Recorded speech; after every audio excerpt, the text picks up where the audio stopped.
তবে বাংলাদেশে এগুলো কমন ছিল না। বাট গতকালকে আপনারা দেখছেন রাষ্ট্রপতি ভাষণ দেওয়ার সময় হট্টগোল তৈরি হয়েছে। এটা নিয়ে কাউন্টার পাল্টা কাউন্টার আছে যে এই রাষ্ট্রপতির কাছে কয়েকদিন আগে যারা শপথ নিল তারাই এখন কেন এই কথা বলছে।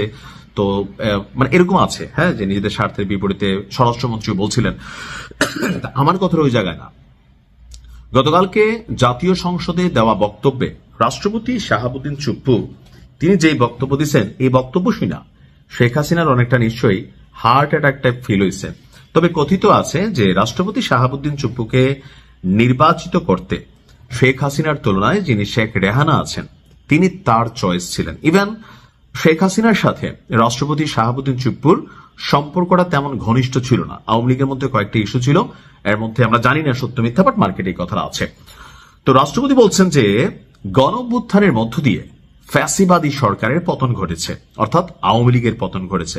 এখন আওয়ামী লীগের নেতারা শাহাবুদ্দিন চুপ্পুর কলিজা ভুনা করে কেউ খাবার কথা বলছেন, কেউ বলতেছেন ওরে চুপ্পু এরপরে তো খবর আছে, এত রং না।